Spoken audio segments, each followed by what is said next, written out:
Today's episode is brought to you in part by Liquid Death. Murder your thirst with 100% mountain water from the Alps, made by nature, not in a lab.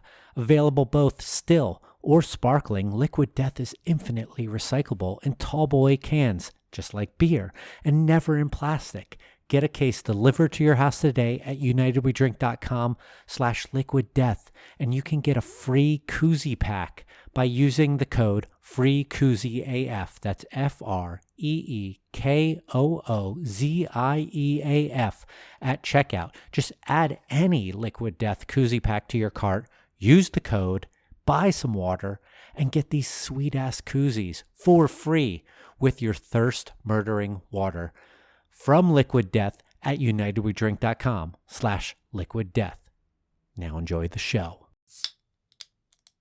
The opinions and statements in this podcast do not represent those of the host's employers, coworkers, family, or imaginary friends. Now enjoy the show.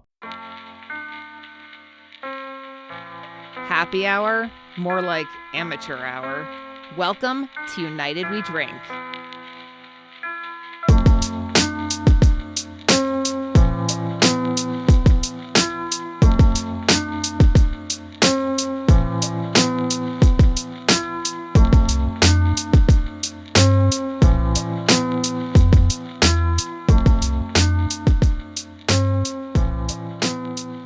Hello, everyone, and welcome back to the only beer podcast with more host background noise than pet sounds.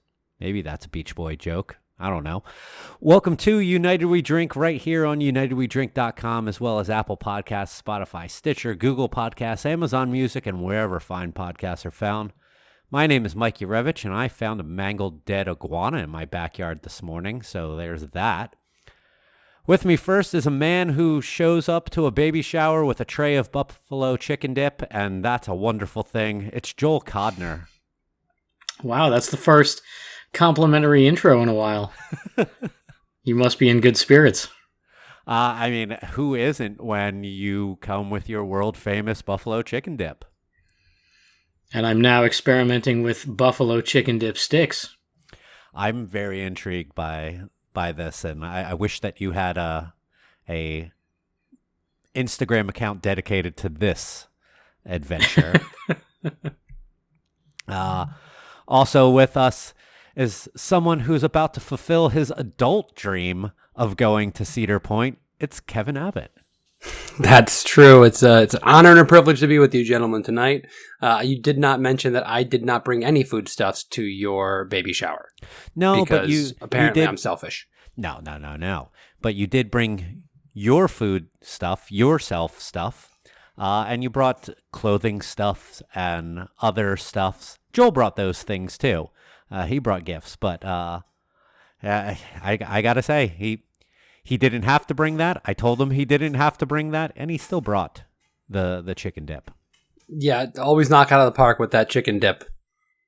Buffalo anything. I enjoy making it.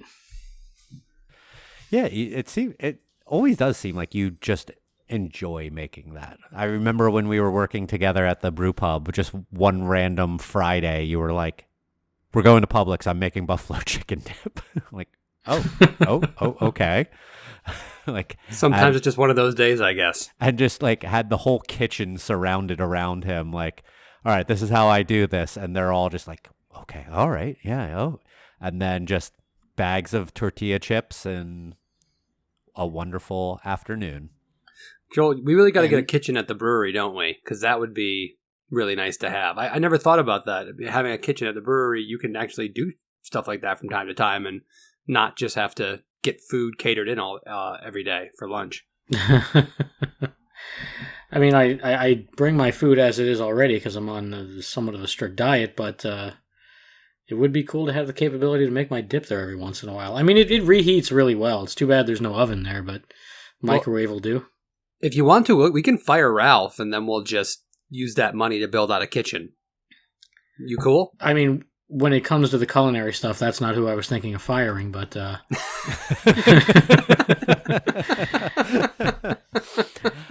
Little inside joke for all our listeners to, It doesn't matter. I'm glad that we enjoy that joke.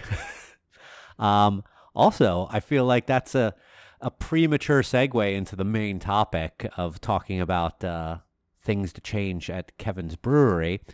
But before we get into that, gentlemen, it is a Wednesday that we're recording this. Holy shit, it's only Wednesday, as Joel likes to post quite often. In the immortal words of George Carlin, correct? Yeah, HSIOW. Holy shit, it's only Wednesday. This was 1 week I did not post that since I've been home for 3 days. So for me to act like this is a hump day in any way would just be ridiculous. So on this Wednesday, what are we having, fellas? Kevin? Drinking myself an Endless Enigma IPA from Barrel Amongst Brewing. Another little brewery in Boca Raton maybe you guys have heard of. Shocking. I would have never expected you to drink such a thing. Joel? I'm shameless in my plugs, gentlemen. I have the Balvenie 17-year double wood. Normally the 12-year double wood is... Fuck, I just spilled some on my leg. Just like your Taco Bell. Exactly. Yeah, normally the 12-year double wood is my go-to if anyone is familiar with my double scotch or go fuck yourself exploits. They'll remember that scotch. But this is the one I've got right now, and it's quite enjoyable. And as always, I've got my can of Polar Seltzer. What's Flaccid the price? seltzer, not hard. What's the price point difference on 17 to 12? I don't honestly know. It was a gift, or you just don't remember? No, I think I bought this one last year when we sold my dad's house. And I was looking for like a little celebratory bottle, but I didn't want to go into the glass case just yet. Understandable. I'm looking it up right now, so you can talk about what you're drinking. I'm having a CG IPA from a little brewery called Copper Point in Boca Raton. No, it's not. It's in Boynton Beach. What the fuck? I've infected your brain. I have infected your brain, Mike. Thank you, Kevin. Earworm. Would that be a good definition of that? I like infected your brain. It sounds more invasive. I have a backup can of our High Ridge IPA. And then I also have a can of Liquid Death sparkling water for me. Kevin has 2 backup beers. Wow. Look at that. It's time to party, gentlemen. Time to party. I don't think I can speak today. Yes, that's true. I'm not working tomorrow, so this is going to be fun. Joel, did you find an answer? Yep. Yeah, I just looked it up. Total wine price is where I would have shopped anyway. Balvenie 12-year double wood is about 62. 17-year is 145. Oh, that is a pretty big jump. Okay. But worth it? Oh, for sure. And I mean, the way they have those glass cases now at Total Wine with all the beautiful old, extremely long-aged scotch and other rare bottles. It's just beautiful. I mean, they have like special lighting and it's all just glowing. And I often, whenever I go to pick up beer or anything like that, I'll often walk over to that case and do, the Wayne's World, like, it will be mine. Oh yes, it will be mine.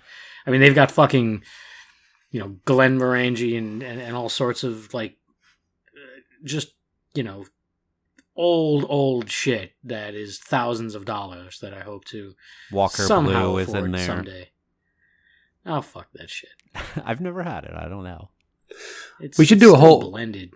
We should do a whole podcast about like whiskeys and scotches that we love, because I'd love to talk about that a lot. And by the way, Mr. Parmigiano was always a big fan of Johnny Walker Blue, and I never got it.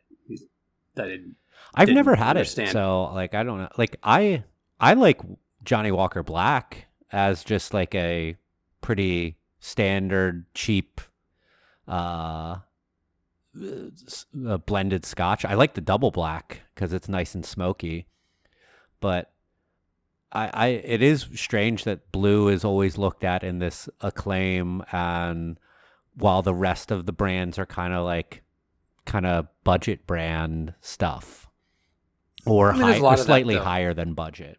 There's a lot of that, though, because if you look at Cuervo, I mean, La Familia is a extremely well-respected tequila, but everything else in their portfolio is relatively budget. And when you have something that's high-end, I mean, it's not... It's pretty standard when it comes to those kind of things. But I think people in Scotch circles, and I'm not a person in a Scotch circle at any particular time, would look at, for the most part, Johnny Walker Blue as being... It's a blend. It's it's a blended circle, Scotch. a circle made out of Scotch tape. There's a lot of different ways you can play that, Mike, and let's go with that one. All right, cool. But that would be a fun episode to do. We'd get fucking hammered probably. So we should probably plan for that to be a weekend recording episode. I'm cool with that.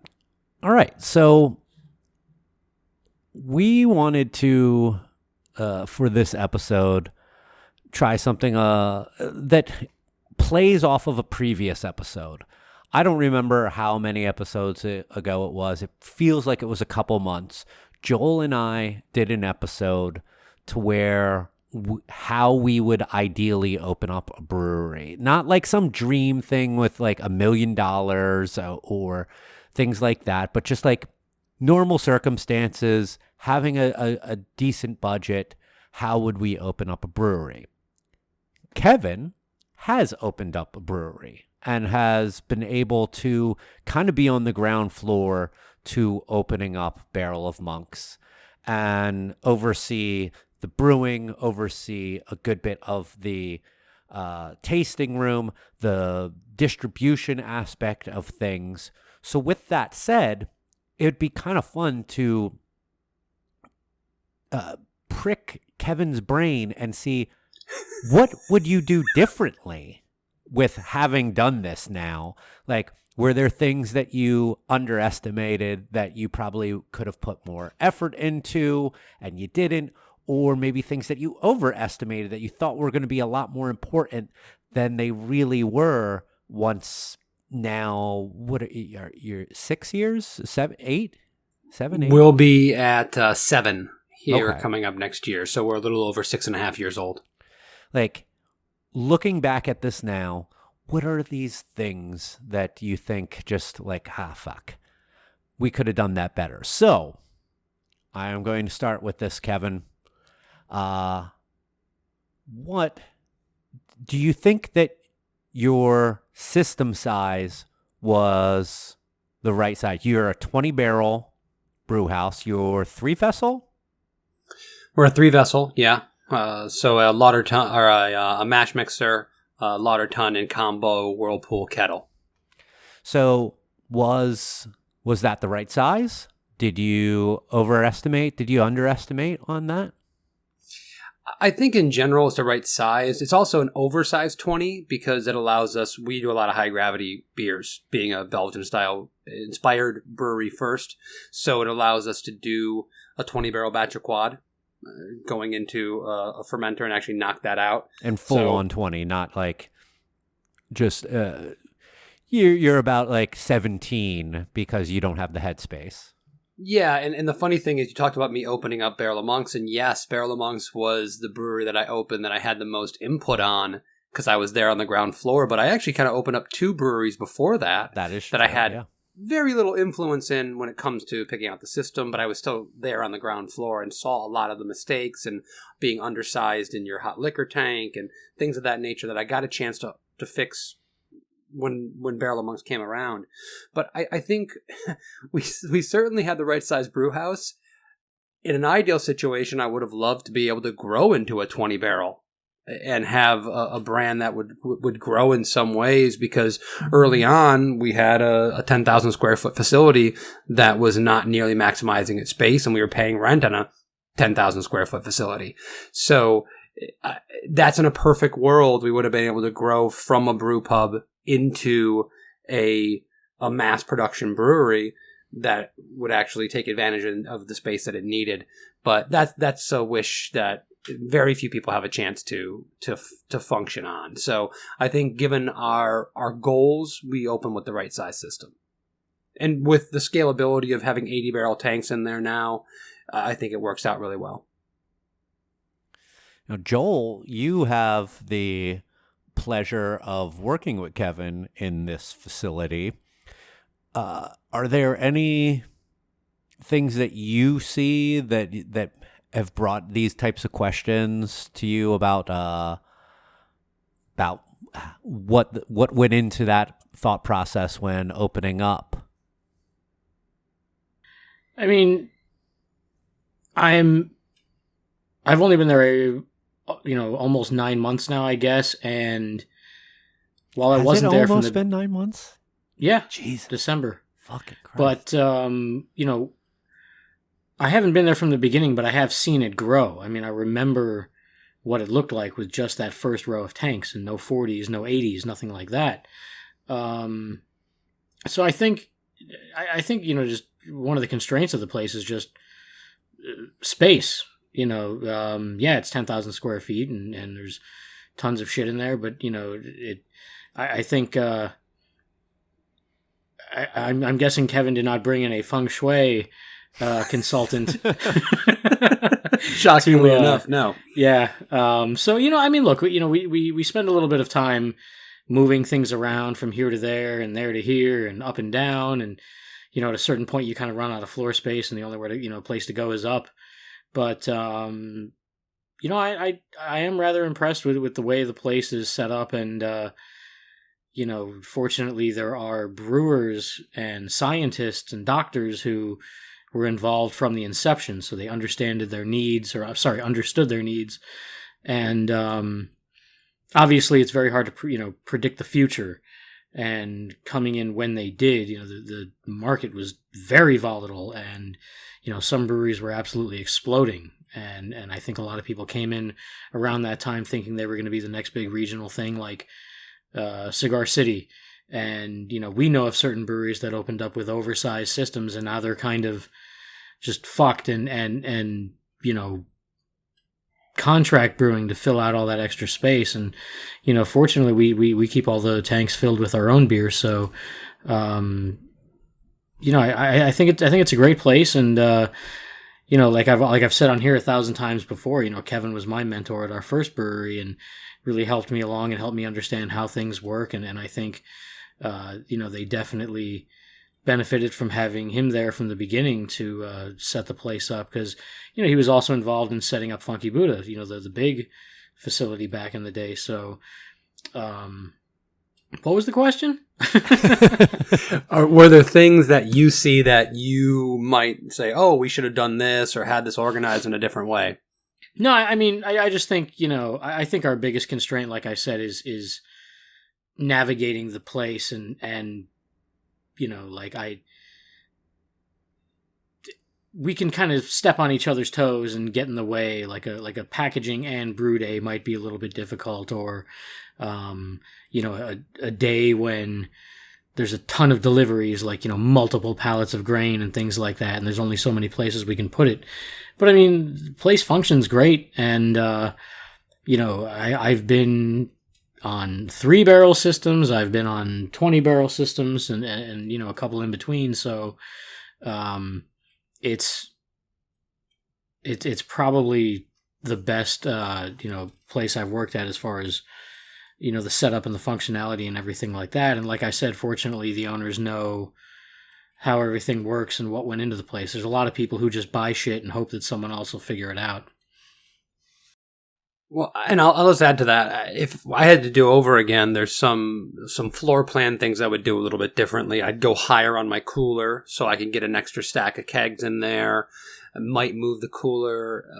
There's a couple things that I would do, but some of those things would just make other problems. They would just be different problems, maybe slightly easier to work with, but not perfect, just because of the space that we had. I mean, we built that space out from... it was nothing. There was nothing there. We built that space. It has a weird shape to it. We ended up adding a tractor trailer, a enclosed truck trailer in our dock high loading bay as dry storage because we just ran out of space.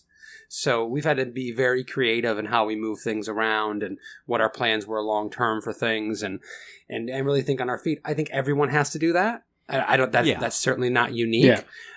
We had to do it kind of in the 3-4 year mark when we really started to expand and put more tanks in.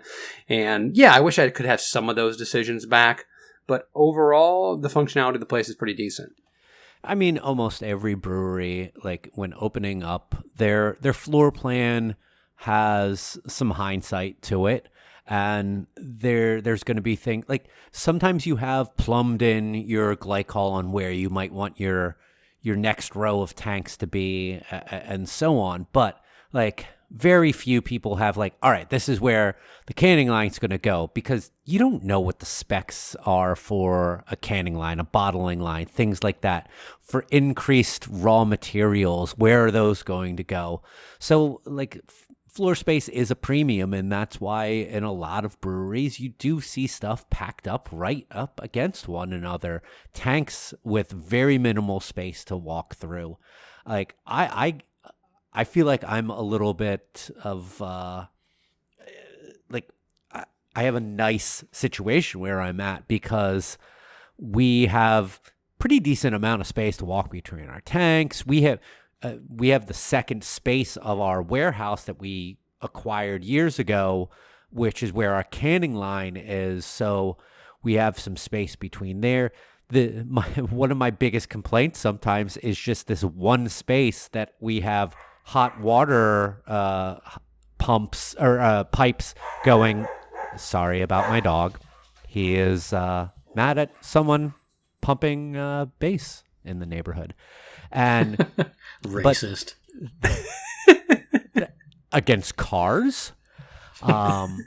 We have these hot water pumps or pipes that separate from going from one side of the brewery to the other, just because they are like thigh high. I can't step over them. I always have to go around them, and it would be great if they weren't there, just so, because there's a little corridor that makes it easy to go from one side of the brewery to the other. But that's such a small nitpicky thing.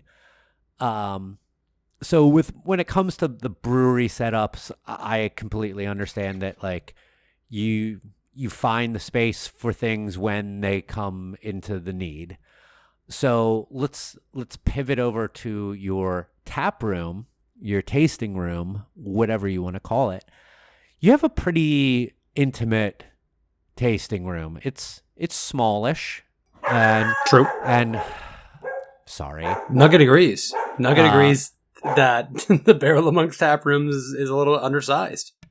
So, like, do you think that there could have been something done to change that, or are you guys happy with that? Because I remember early on speaking to some of the other partners that they liked the size of, because it reminded them of Belgian style tasting rooms, a small intimate thing, but that's not what the American style tasting room, tap room is really all about.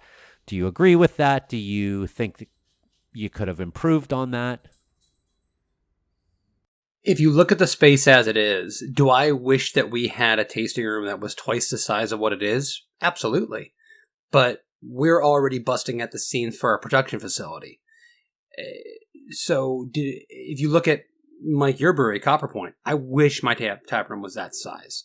I wish I could bring the bodies in there, because our margins are better and we can make a good amount of money there by selling more beer and having more people in the tap room. But I think it is the right size for everything else that we need to do, considering our current situation. So I think we made the right call when it came to that. Do I wish we would have been able to have more outdoor seating and been able to figure out some other creative solutions to get more bodies there? Yeah. But we also had a lot of city issues. Mike, your brewery in the Boynton Beach area had a chance to have some growth with other breweries and work with the brewing industry and the city working together. We didn't really have that in Boca. So there was a lot of things we wanted to do. We wanted to put the glycol chiller outside. We wanted to build a pad to put different aspects of hardware in our brewery. We wanted to have that outside and would have given us some more room. We couldn't do that because of our building and from some of the building codes. We wanted to have more outside space. We weren't able to do that because of the city. So we had a lot of restrictions on what we could do. I think I think the balance of the tap room and the brewery, I don't think we could have done it better. Because if we did have a bigger tap room, Joel would be doing backflips trying to get me to give him some attention, to get him some more space to do. We'd have off-site storage facility. We'd have something to hold the bottles and the packaging that we have to have in order to run a brewery that's doing business in the kind of places we're doing it in. Let me ask you this, Kevin. How do you feel about, and I'm sure this might have come up at some point, during the original planning, but how do you, well, I guess maybe I'll put it in the form of a question. Like, what was the idea behind kind of, there's a lot of tap rooms that are tap rooms and you can also see the brewery. They might have like floor to ceiling windows or some sort of like clear garage door, or even just windows behind the bar that will kind of show you the facilities. And at Barrel of Monks, it's not really like that. I mean, you have this very beautiful, upscale, kind of luxurious, if you will, tap room, but no one really gets to see any of the action. I mean, was that intentional, or, So when Mike proposed the idea of this episode, I did write down some of the things that I would talk about, just kind of free form. Hey, what would you do differently? That was my bad, guys. So there's two things there. One, if you look behind our bar, there's only one place in our entire brewery, and now I'm explaining the visuals of a place that many people listening to this have never been to. So I'll do my best to make this as easy to understand as possible, but there's not a big space in our tap room where if there was a glass wall or if there was a see-through to the brewery that you could see anything, because behind our bar is our cooler, our tap room walk-in cooler. It had to be there. There's no other place for it to go because the bathrooms are just to the right of it. They were already built out, or two of the bathrooms were already built out. So we really didn't have an option there. The only place we could have put something that lets people know that there's beer being brewed is our double doors that walk into the brewery. And I thought that it would be better if it was an intimate, dark place that looked more like a wine bar, so to speak, with these nice big wooden double doors. And as you open them, you open into, for people going on tours and things of that nature, oh my God, I can't believe this is back here. That was dumb. That was a dumb decision. And it would be much better if we had something. Now, in that area, by the way, you really can't see anything because it's just kind of a corridor that kind of looks through towards the grain handling area. So it wouldn't have been perfect, but now I'm kicking myself. I'd like to eventually spend the money to have some nice etched glass doors that people could see through with the Barrel of Monks logo on it. But that was a decision that was consciously made. I proposed it.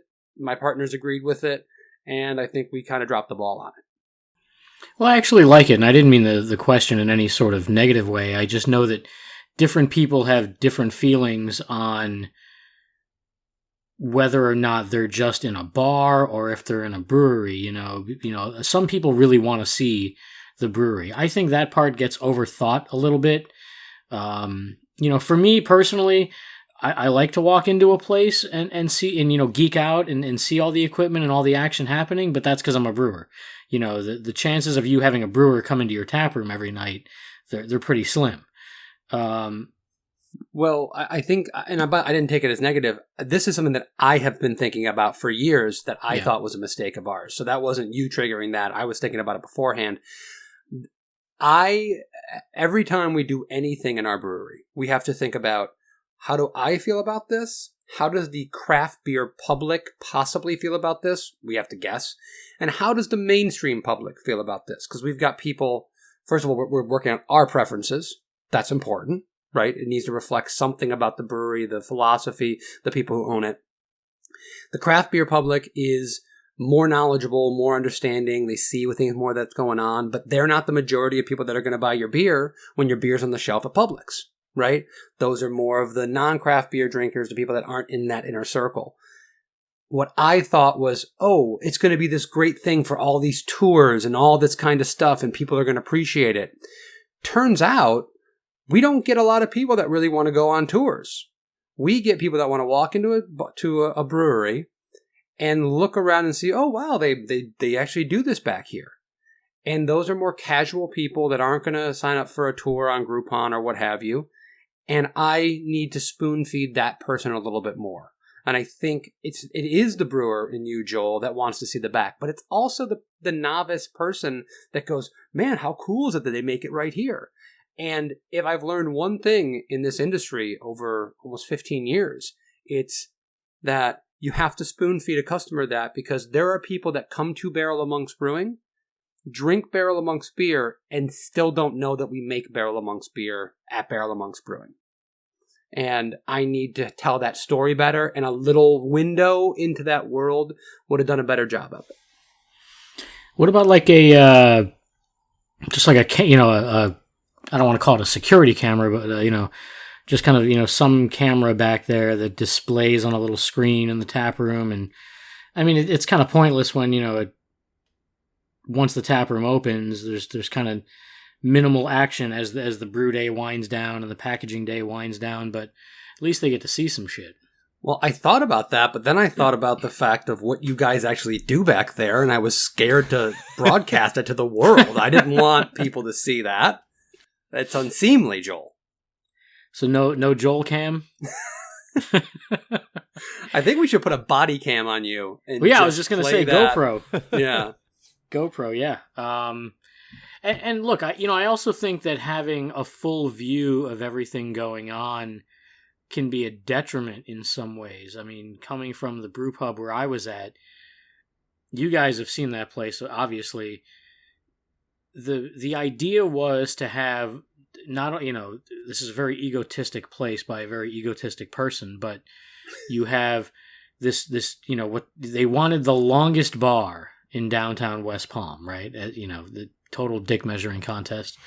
But they also wanted, no one is participating in, by the way. Right, exactly. And, as you walk in, you get to see some equipment. Like you walk in and it's a long view from front to back of the entire bar. The bar is basically parallel to you as you walk in and runs all the way to the back.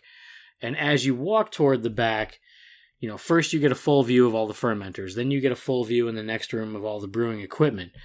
And from a, production and logistics perspective, my preference would have been to have everything all in the same room, which it absolutely would have fit. And then you could have had so much more room for dry storage, cold storage. It would have allowed for, packaging if a mobile canning line wanted to come in. I mean, there was no physical way to move pallets of cans around in that place to make it worth their while, and that's why we never did anything like that, unfortunately. But people can also sit at that long bar and see everything in the back and get overly curious about it to the point where every single not every single, but like there were times where like a day wouldn't go by where someone was like, can I go in the back? Can I talk to someone? Can I get a tour? And that becomes difficult when it's not rigidly scheduled, and you don't want to turn people away and be a dick, but you also have things to do and can't stop everything for a tour. Well, but can you stop things for a solicitor that comes into your brewery? Can you stop things for a song? These are all really, really good questions. Can you stop in the name of love? We all remember working at a brewery together, and I specifically remember people stepping over a chain or removing a chain and walking in and just kind of hanging out with a beer and doing the equivalent of, what you doing? Yep. As I'm trying to brew a batch of beer. So yeah, you can definitely get people that do that. There's no perfect solution, guys. Eventually you have a personality for your business and you take that on. I think the personality for our business is fine for what it is. But yeah, one of those little tweaks, I would have kind of let the window open a little bit, let people peer inside and see what's going on. in a little more of a meaningful way. This is a perfect example of what the original question Mike was asking. Like, I didn't really, during all of that conversation, I took some time to think about how many breweries I've been to that sitting in their bar or their restaurant or whatever, can I see their equipment? And there, from my recollection, there wasn't a whole lot of ones that I could think of that I couldn't. And like yours is one. There's one in Pennsylvania, Forest and Maine, that you couldn't see their brewing equipment because it was underneath the tap room and in the basement. But honestly, the Oscar Blues facility, from what I remember going into in Longmont, you can't actually see the brewery from where you're at, but it's not their tasting room walls don't go all the way up to the ceiling. So it's like you're in the brewery, but you can't really see it until you go and do a tour throughout the place. Yeah, and that gives you the feel. I think you can hear stuff going on, and you know that there's something going on. But like, I'm not against like the concept that you had behind this. You were saying before, opening up double doors and being like, ah.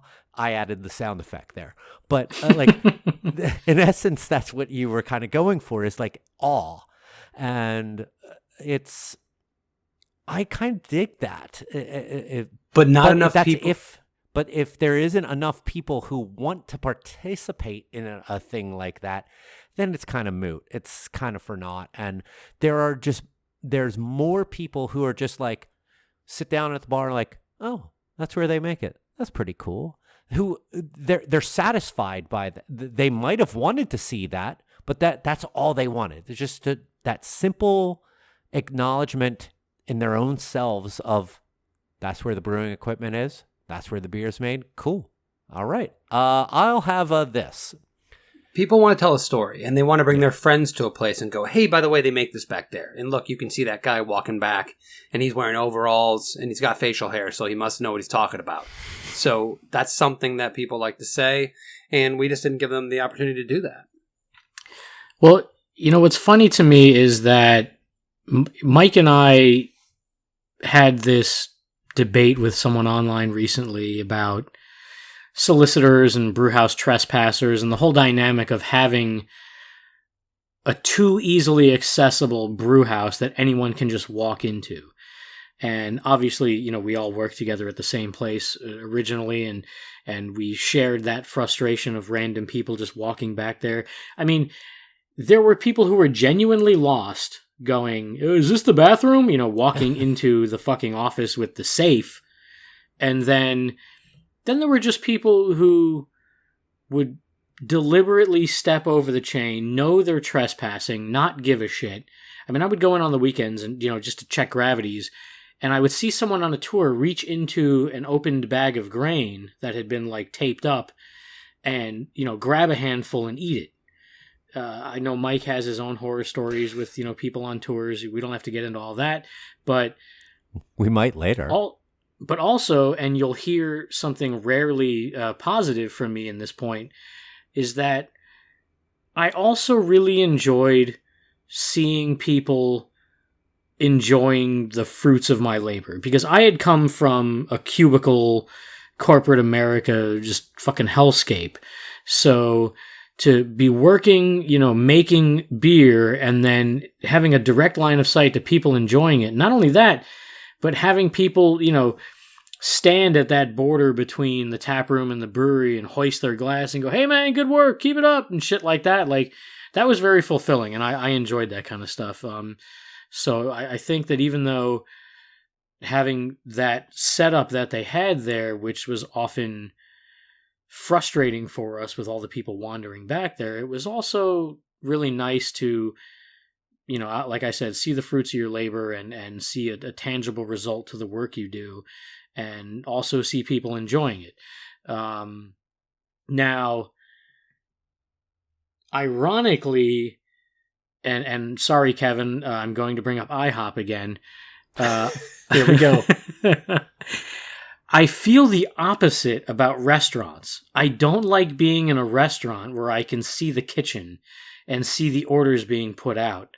It just frustrates me so much. We went to IHOP a couple of weeks ago, and it was very busy, and I could see the manager back there, running, grabbing tickets and checking the screen and making sure orders were correct, and just really in the fucking weeds. And that gave me anxiety because I've worked in a brew pub where I understand that whole dynamic of like having to get food out and making sure everyone's taken care of. And like working in a brew pub for almost 3 years has completely fucked my mind up when it comes to the service industry and the thing, like my ability to just go out and enjoy a meal and the service I'm receiving, because I've been behind the curtain. I've seen the wizard and all the, tricks and everything, and I know what's going on. So I'm able to observe and go, like, I'm watching this manager at IHOP, like, this guy is in the fucking weeds right now. Like, he is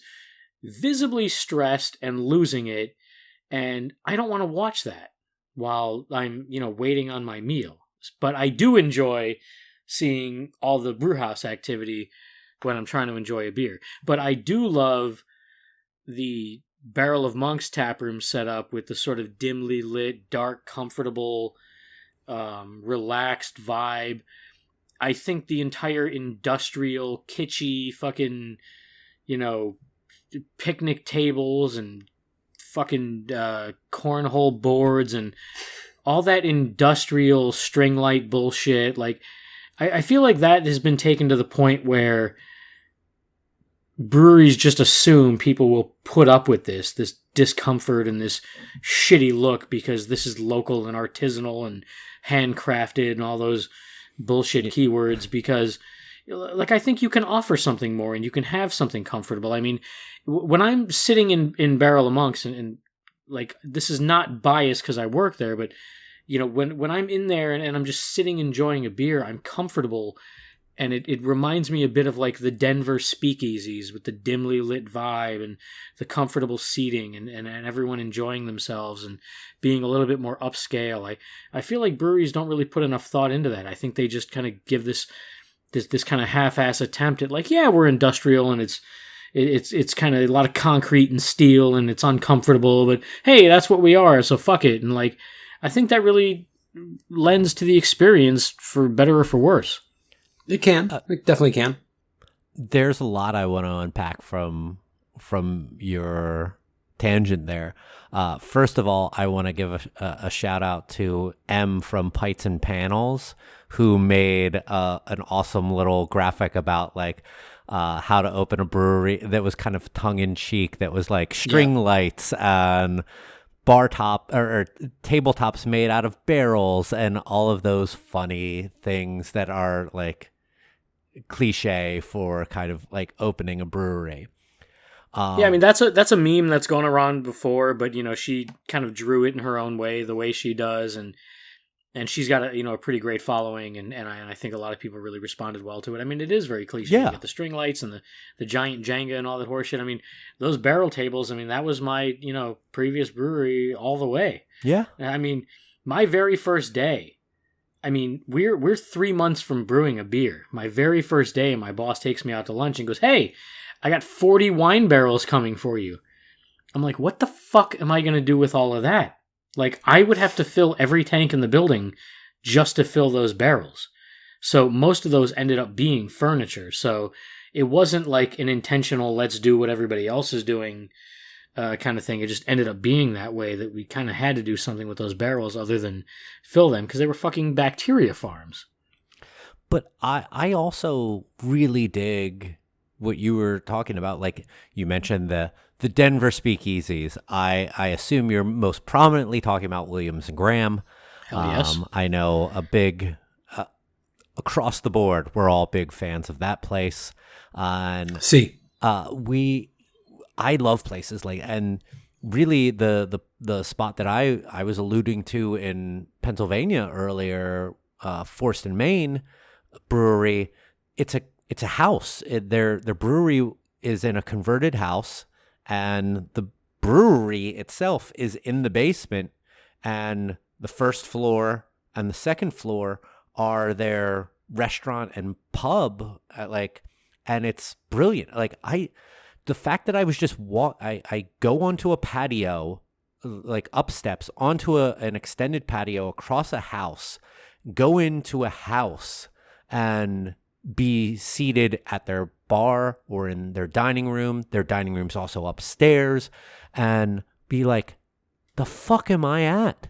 I'm in a house drinking beer that is made here in this basement, and they have a kitchen where they're making food. Like, that was enough for me. I didn't need to see the brewery to be satisfied for a place like that. And you really need a great aesthetic for something like that for me to be like. I am one of those people who just like, I go into a brewery and I just want to see the equipment, and I don't need to get close. I just want to be like, there it is. All right, cool. But there is something to be said about a place that can take where they're at, create an aesthetic that completely doesn't matter, makes the whole brewing process not matter. And for a brewer, a person who makes beer for a living, and be like, I don't even need to see the brewing equipment. I never saw the brewing equipment in that place until I met up and kind of like quasi interviewed with them when I was moving up there. And I just met the owners. Like, they weren't hiring, but they were like, hey, come by, have a beer and hang out. And I did that, and I was like, never seen the brewery here. I've been here and I've had beers, and never thought until I was there hanging out and seeing their brewery, like, oh yeah, because it's the house, and I'm hanging out in the living room drinking beer. But there's, now I can't even remember some of the other. You made like 7 points during that tangent, Joel. But let me jump in here. Okay. One of the things to keep in mind is that the things that you like aren't necessarily profitable. Correct. And don't lead to a healthy business. And in the brewing industry, the vast majority of people, at least in South Florida where we live, do not view beer as upscale. Do not view beer as a prestige alcohol, right? They'll spend their money on scotch. They'll spend their money on wine. They'll do all those things, but they don't look at a brewery that has a $35 bottle of bourbon barrel imperial stout that they can age for 5 years as something valuable, because that's beer. That's not what beer's for. Beer's for the boat. Beer's for the beach. Beer's for fishing. Some of them do, especially. No. But I'm saying, if you're a brewery that caters to those people and you can make your monthly nut on that, that's great. And there's tons of breweries that can do that. But you have to super serve that community. Serve that community. You have to tie into that community, give them everything they want, and more power to them. If you're a brewery that's trying to sell beer in grocery stores and trying to sell beer in chain restaurants and things of that nature, those people aren't looking at your beer in that way. And one of the things that we did when we got into Boca Raton, which is a affluent community, was we said we're going to give a wine bar atmosphere, a speakeasy atmosphere. And it's been a little bit of a wake-up call to the fact that just because you give them a nice atmosphere doesn't mean they're going to come. Doesn't mean that those people are going to come and give your brewery a shot for the first time and maybe find out they love triples or quads or bourbon barrel imperial stouts, because we all know how delicious they are, but there's no prestige in the wider market in South Florida around that. And I'm sure things may be different in Colorado or California or Michigan or, the Northeast. So I think that's the other thing that we have to keep in mind is, all the tired, repeated window dressing of a typical brewery seems, tired and repeated for us. But that's what people expect when they walk into a brewery. So when you super serve that clientele that expects to see that, you can be successful with it. So, and that was the big thing when you said, Kevin, what are the things that you would have done differently? I had a lot of stuff on a list, but the main thing was, the overarching theme was very simple. Just because you build it doesn't mean they're going to come. And when I got into this industry and craft beer was exploding in South Florida, everybody that made a brewery was doing well because there was not a lot of options. By the time Barrel of Monks got off the ground, there were a lot of options. And 7 years later, there are more options than I even know about. And the idea that you're just going to open a brewery, you're not going to do any marketing, any advertising, any of those things. You can kind of do what you want to do eclectically and niche and just have everybody show up and drink your beer. That was a big mistake. I wish we would have put 15% of our opening budget towards marketing and sales and branding. And if you would have told me that I was going to say that 7 years ago, I would have said, well, what kind of person am I? I'm just here to make great beer. But it would have been a really, really important step for us to make. And if I was doing it again today, 25% of my budget, marketing and branding, man. You've got to get yourself out there. You've got to show why you're different. If you're going to have a speakeasy vibe, you have to show people why and not just assume people are going to wander in off the street and get you. If I could add kind of a caveat there, I mean, some of the breweries that I've seen who are heavily marketed, I mean, I'm talking about ones I've heard on the radio, ones that have billboards. I kind of feel like they're shit. And that they're kind of supplementing, you know, they're making up for their shittiness by just going hard in the paint advertising to bring people in. I mean, there are breweries that I wouldn't even know they were breweries because they go so hard advertising, but it's not about the beer. It's about the live music, the liquor they serve, the food they have, and there's no emphasis on the beer. Well, I think you said a mouthful, right? You can't go in the complete opposite direction. Barrel of Monks, my brewery, would never have not followed up and had great beer, at least in my opinion, right? I mean, that's obviously I think we make great beer. We were going to have a great lab, and we were going to do cell counts, and we were going to make sure that we passed certain standards to make the kind of beer that we wanted to make. I think a lot of the breweries you're talking about, Joel, have none of those. They're just marketing brands. But at this point, if I was doing it again, I would understand that you need both. I always say, assume great beer is a given, right? If you're opening up a brewery, I want to assume that you're trying to make great beer. What else do you need to do? And if you're going to be in a forgotten industrial park in Boca Raton, you got to find a way to get people to know about it. And to this day, there are people that work across the street from us that don't know we exist. And if they did, they'd certainly come in for the BOGO on Tuesday.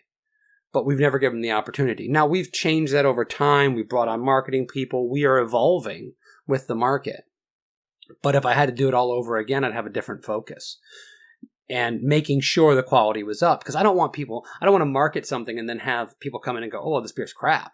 No, once someone comes in our tap room, we make a fan for life. We feel that way. The goal is to get more people in the tap room. And part of that is not just assuming that craft beer lovers are going to find you. Because in this market, in this day and age, in this area, it just doesn't happen. Just to respond real quick to what you just said there, before I go to what I wanted. Craft beer fans are not the ones who really keep your lights, majority of breweries that keep your lights on anymore. It is regular beer drinkers. It is everyday drinkers. If you happen to be one of those extreme niche people, extreme niche breweries that made your name when you were, selling your illegal, like, homebrew bottles online before times, good for you. Good for you. But that's not the way that majority of this industry works. We have to try to get regular beer drinkers, regular people, good, normal, down-home folk who want to drink our beer because we want to try to be in Publix, Whole Foods, Winn-Dixie, Total Wines, Duffy's, Chili's, TGI Friday. We want to be in these places to expand out our reach. But going back to one thing real quick that you guys were mentioning there that is maybe not correct, and talking about the focus on other things at a brewery over the beer when there's beer. Like, I don't want that to be a detriment to the beer, because honestly, Joel and I worked at one of those places that the beer was a secondary kind of thought, and we were making good beer. Don't take that as like, hey, just because they focus on their spirits menu or their live music or their kitchen above their beer doesn't mean that the beer is bad. The beer might very well be good, and there's just no push towards it from the ownership, the marketing, or management, whatever. My boss, who runs our brewery, worked for a brew pub that is still open today, that its main thing is being a restaurant. They won gold medals. They won many medals at GABF when he was at the helm there. It's really an afterthought that they make beer. It's make these beers, make sure that they're on tap. Don't worry about making special things. Keep these beers on tap. We have a restaurant to run. And I mean, that's kind of how things were going when Joel and I don't remember if I talked about this at all. Maybe I'm opening a can of worms that I shouldn't fucking open. But when Joel and I were there and when I got let go, like, beer was what people bought there. We were less than probably a quarter of the cost there. We were more than half of the sales there, and the restaurant was costing the place an arm and a leg, and I was the one who had to go. Didn't make any sense to some people there, but you know what? Hey, the ones who are actually bringing in income to here, you need to cut your cost. Fuck it. Like, I was super proud of the beers that I made with Joel. Joel knows this. I'm not fucking trying to make him well up or anything there, but some of the most proud beers that I made were with Joel there. And we were an afterthought, really, when it came to the ownership there. It was all about Aunt Helen's fucking meatballs that came from Cisco and all of that fucking bullshit. And I don't want to make a knock at some of our kitchen staff, because they were fucking incredible, and I know that they were dealing with bullshit too. But some of these breweries that I know who Joel is alluding to, like, they're dealing with their own bullshit, their own politics from ownership who thinks that this is the way to go. It's their business. They can do what they want. It might not make any fucking sense to me, to you, to Joe Schmo out there. But you know what? That's what they want to do. They can deal with the repercussions of it later on. But please don't make that seem like that is the way that all of those places are. Because I'm sure even brewers who you and I don't necessarily think very highly of that work at some of those places are trying their best to make really good beer. And you know what? Good for them. Keep on keeping on. And just, you're dealing with whatever you're dealing with. It's not a one-size-fits-all kind of deal. No. And the fact of the matter is that there are people making great beer in tiny little breweries, giant breweries. There are people that are making great beer and not getting any love for it. There are people that are making shitty beer and getting all the love in the world for it. My point in all this was just saying that if you're expecting people just to show up because you exist, whether you're a restaurant, whether you sell jean shorts or you make beer, it's probably a bad bet. And at How one is George point, R. Us doing? I've invested a substantial amount of my money in them, and they're not doing nearly enough advertising, and that's why I went on this rant. Who? Jorts or us? Oh, I thought he said Toys R Us. But no, that was one of the things that at the time and place in our industry, there was an assumption that if you had a brewery, you would be successful.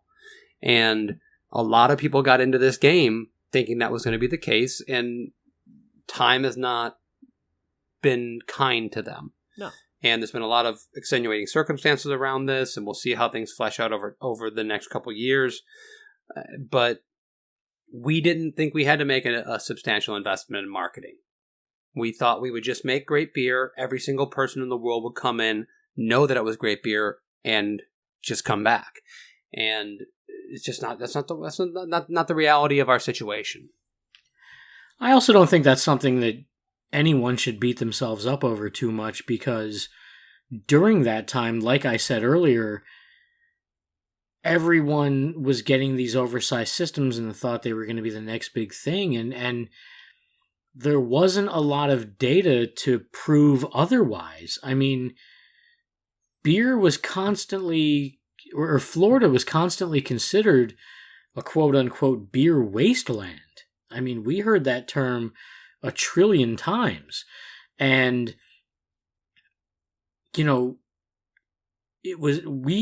got to see, like the Big Bang here. We saw breweries opening and just kind of winging it and learning from each other as they went along. There was no real basis for comparison for anything. I mean, everyone knew each other. Everyone was just kind of playing off each other and getting advice from each other, and no one really knew what the hell they were doing. But that's the thing, is that you just encapsulated 5-10 years of beer culture in Florida, or South Florida particularly. Just because we didn't have the data doesn't mean that it wasn't a good or bad move, right? We look back on it with 2020 hindsight on all this stuff, and just saying that I wish we would have done things differently is not a condemnation on myself. It's not a condemnation on my partners. It's just going, oh wow, we had an expectation, and that expectation didn't exactly bear fruit. And yes, we've been successful. Yes, we've grown by leaps and bounds, and we're at a good spot.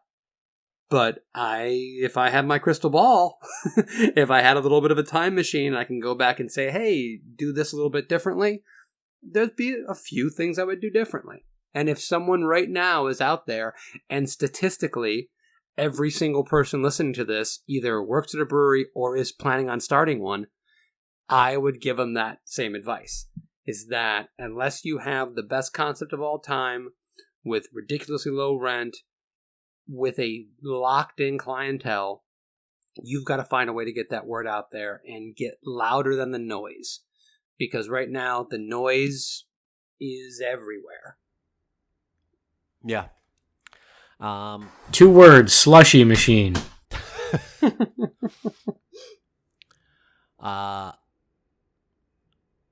I think those are good words to end this conversation on. Slushy Machine Brewery coming in 2023. Perfect. Boca Raton? I'm going with Deerfield. It's cheaper rent. Sheboygan. All right. I know that when we were planning this, we talked about potentially doing brewery horror stories again, but I don't think that we have the time for that. Let's make next episode all brewery horror stories. So you guys put them together. Also, if you have a brewery horror story that you would like to share on this podcast and you want to do it anonymously, shoot us over an email, info@unitedwedrink.com. We'll tell your horror story, how you want it to be said. We won't name you or anything like that, but could be fun to add into the whole thing, because I know that there's some out there that people just are afraid of sharing. So go ahead and do it. Shoot it to us. But and entertaining stuff too. Yeah. What Joel Don't said. come with some weak ass shit, is what you're saying, right? It's now that time in the show for last calls, the point where we all get an unspecific amount of time to voice our opinions on whatever the fuck we want to, unopposed, uninterrupted. And I am going to start things off here, and I'm just going to say this quite simply. Fuck Joe Rogan. Don't ever listen to him. And that's the end. Kevin, go ahead. That was pretty strong. I don't know if I can follow that up. My last call is complaining about last call and the fact that we have to not interrupt people. Would you have something to say, Mike? No. Are you sure? Yep. See, it'd be really nice if you had a chance to do something like that, because I can see it in your eye that you want to say something. Because that's what the rest of the show is all about, is talking and potentially interrupting. I know. But there are things that are said during these last calls that absolutely need to be responded to. And sometimes there's inaccuracies. There's hilarious quips that might be on the tip of my tongue that the people are being deprived of because I simply have to hold my tongue and not make a mention of this while Joel talks about the MCU or the carbonated water or what have you. And I think it's absolutely bullshit. And we should abolish it altogether. Well, if you want to set That was aside spicy. time for United We Drink after hours to where we can do stuff like this, then do it. Is that like more content that we can like super serve our customers? Is that we can Possibly, say, hey, we have after last call content where I get to rant on things? Sure. I feel like just by the look on both your faces, I feel like you're taking this very personal. Joel's look on his face is very personal. Yeah. I'll be honest with you guys. I didn't have a last call for this week. I just had to come up with them on the fly. And that's what I went with. And I'm sorry you're taking it so hard. Joel? Look, I'm glad you brought up the MCU because today, as we record this, it is September 1st. Tomorrow, the premiere of Shang-Chi and the Legend of the Ten Rings. I can't fucking wait. I bought my tickets weeks ago once they became available. My son now having COVID fucks all of that up, so I don't really know what we're going to do. But by the time this airs, it'll already be a week that the movie has been out, and I know that a lot of the MCU release dates are contingent upon the success of this movie, so maybe it's too late, but please go see this fucking movie because today they just announced that they're delaying Top Gun 2 by another 6 months, and the Mission Impossible 7, which I don't really give a shit about, that's getting pushed back to September 2022. I am fucking tired of all these movies getting pushed back. Like, this shit is one of the few things I looked forward to in life, and with the Delta variant and all of these anti-vaxxers and all this bullshit, everything just keeps getting delayed and pushed back, and it's driving me fucking insane. Please go support these movies. Make them box office successes. I mean, if you've seen the new Spider-Man trailer, don't let this shit get delayed till fucking Memorial Day or whatever it is. Get out, support these movies.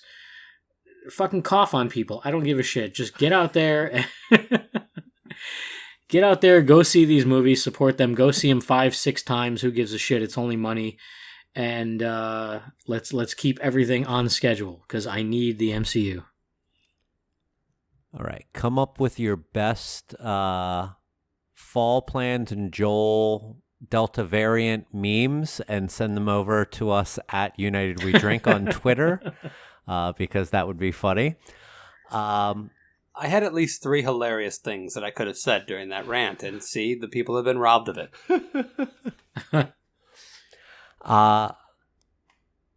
Plugs.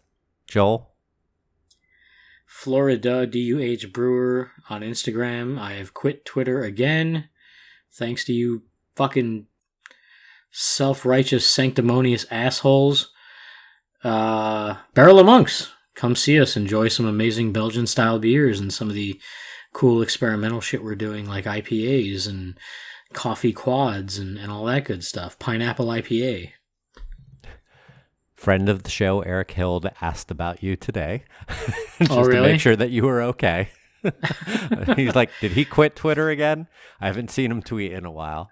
I'm like, yeah. You should just tell everyone that I offed myself and it's their fault. No, I will never fucking do that. Even if you do that, I will never fucking do that. That's all right. I'll have a scheduled tweet ready to go. Kevin, you want to plug anything? I am not going to plug Barrel of Monks. I'm not even going to mention Barrel of Monks at all in this section at all. Even the great beers of Barrel of Monks, I'm not going to talk about them. I will plug watching the entire MCU in timeline order, which I am doing at this present time. It is a lot of fun. It's illuminating, and I'm seeing some things that I did not realize early on. And if you want to follow me, I suggest Quiet Shoes.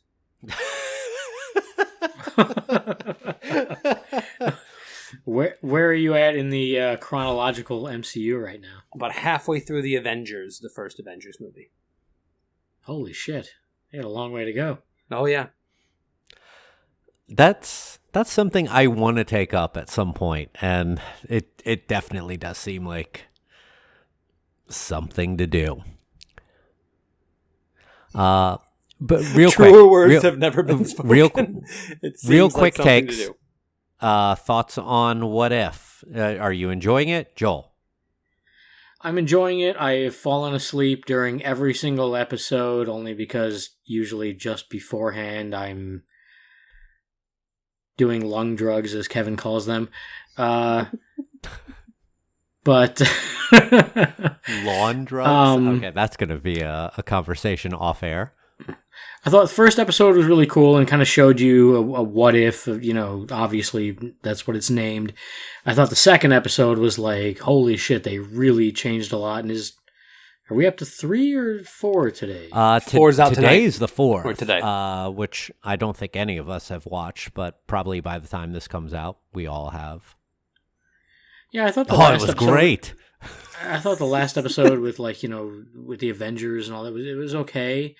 I know Doctor Strange is prominently featured in this newest episode that I'm going to watch as soon as we hang up here, and I'm really looking forward to that. Doctor Strange is my favorite movie in the MCU. I was asked recently, what do I think the best is? I think the best film is Winter Soldier.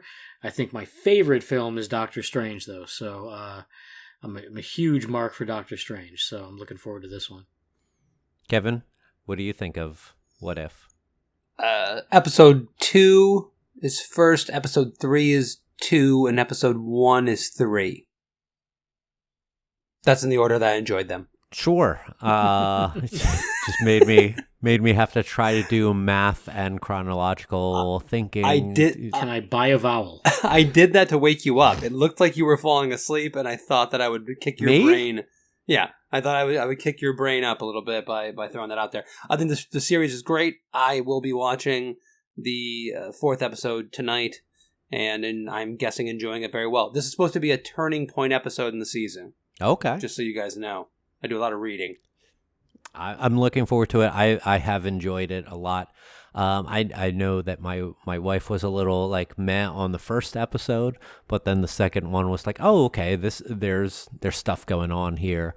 But I feel like that's the way. I haven't watched Falcon and the Winter Soldier yet, but I feel like it's a slow burn on a lot of these Marvel TV shows.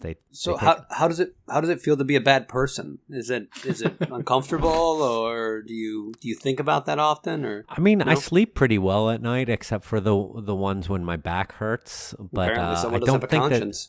that. Yeah, I'm carrying a lot of stuff. I'll give my quick plugs. You can follow me at Mike Loves Beer on Twitter and Instagram. You can follow the show at United We Drink on Twitter, at United We Drink Pod on Instagram. I know Joel sometimes forgets about that. And you can subscribe to the show on all the major podcast services: Apple Podcasts, Spotify, Stitcher, Google Podcasts, Amazon Music. Wherever fine podcasts are found, you can subscribe to the show and get brand new episodes delivered to the device of your choice, free of charge, every other-ish Thursday.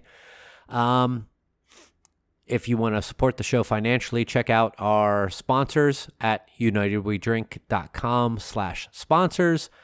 Also, our web store, unitedwedrink.com/store, where you can buy a shirt, button, sticker, pouch, whatever, and get it and support us. Other than that, we'll be back here 2 weeks, and I think that we have this now hammered down. We're going to talk about brewery horror stories. We did this before on 1 or 2 episodes as a kind of filler-in thing, but let's do a whole episode on this. For everyone here, thank you very much for listening to us. We'll see you then. Cheers. Fuck Texas.